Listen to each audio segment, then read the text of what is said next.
معزز سامعین گرامی قدر، قربانی کے بعد مسائل کے حوالے سے آپ کے سامنے چند باتوں کو رکھا۔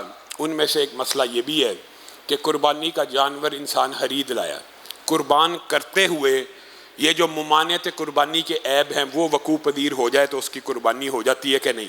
تو راجح موقف یہ ہے کہ دوران قربانی آپ نے جانور کو گرایا کس کام کے لیے؟ ذبح کرنے کے لیے، تو آپ دوبارہ اس کو اٹھا کے چیک نہیں کریں گے گرنے پہ لنگڑا ہوا ہے کہ نہیں ہوا، اس کام میں نہیں ہے۔ ہاں اس ٹائم گرتے وقت لنگڑا ہو گیا نہیں ہوا، آپ نے ذبح کر دیا، قربانی ہو جائے گی۔ گرتے ہوئے کان سینگ کے نیچے آ کے کٹ گیا، قربانی ہو جائے گی۔ گرتے ہوئے آنکھ کو ضرب لگ گئی، قربانی ہو جائے گی۔ دوران ذبح کرتے وقت جو آپ نے اس کو ذبح کرنا ہے، اس عالم میں جو بھی آپ عمل کریں گے اس میں کوئی معذوری اور فالٹ پیدا ہو جائے وہ قربانی میں مانے نہیں ہے، بلکہ قربانی ہو جائے گی۔ لیکن آپ قربانی کا جانور لے کے آئے آج، ابھی 4-5 دن باقی ہیں، آج اور کل میں عیب پیدا ہو گیا جو مانے قربانی ہے، پھر قربانی نہیں ہوگی، پھر آپ کو دوبارہ جانور لے کے قربان کرنا ہوگا۔ اور ایک بات یاد رکھیے، رسول اللہ صلی اللہ علیہ وسلم نے کہا جس کے پاس استطاعت ہے،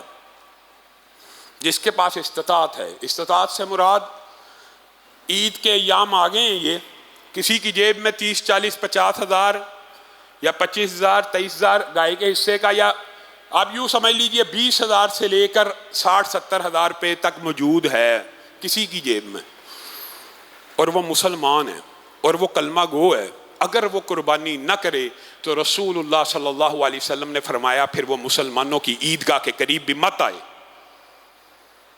مانتے ہیں کہ قربانی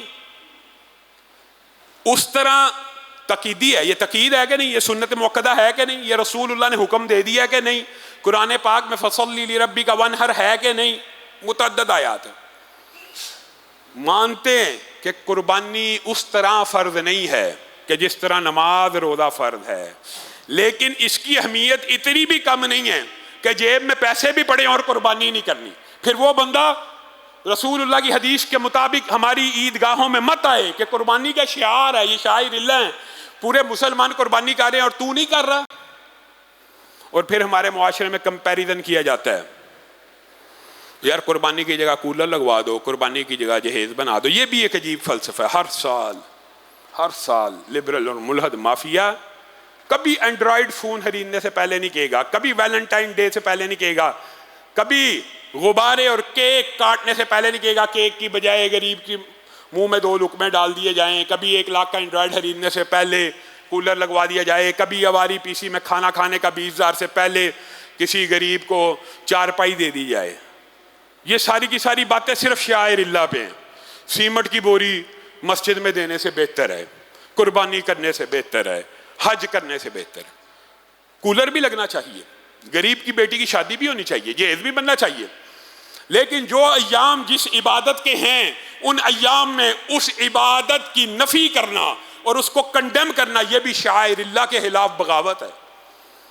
یہ شاعر اللہ کے خلاف بغاوت ہے اور اس سے بچنا چاہیے اور اس سے اجتناب کرنا چاہیے۔ حسب سابق ہمارے ادارے میں بھی اجتماعی قربانی کے حوالے سے ایک حصہ 23,000 کا اور ایک حصہ 25,000 کا رکھا گیا ہے، اور چوتھے دن کی قربانی کا حصہ رسول اللہ صلی اللہ علیہ وسلم کی سنت کو زندہ کرنے کے لیے اس قربانی کا حصہ 20,000 روپے رکھا گیا ہے، اور چوتھے دن قربانی کی سنت کا احیاء معاشرے میں ضروری ہے۔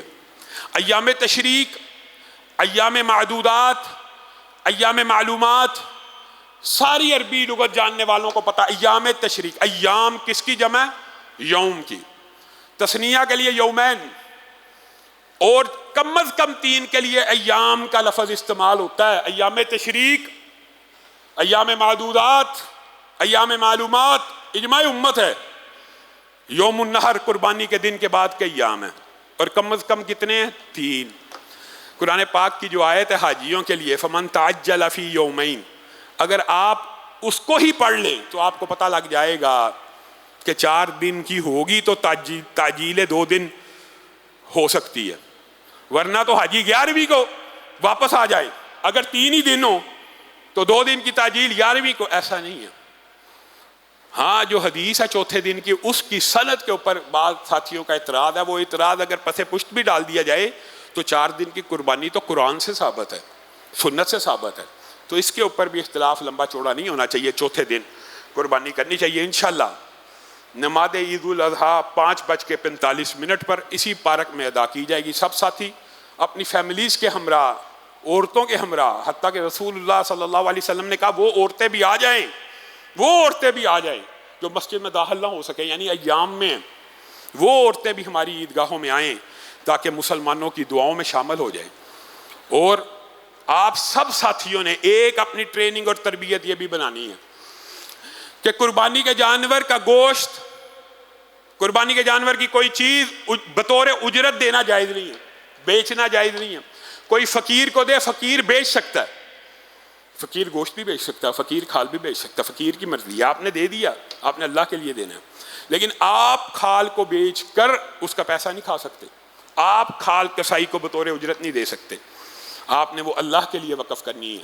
تو اللہ کے لیے وقف کرنے کا جو سب سے خوبصورت انداز ہے کہ دین کے اداروں کو دیں، اور اس کام میں بھی نہ پڑیں کہ کوئی مدرسے سے آئے گا تو آپ کی کھال اٹھا کے لے کے جائے گا. دین کا کام، شاعر اللہ کا کام پوری ذمہ داری سے ادا ہونا چاہیے. قربانی کی ہے، کھال ڈالیں اور اپنے قریبی مسجد اور مدرسے کو پہنچا دیں، خود جا کے پہنچائیں.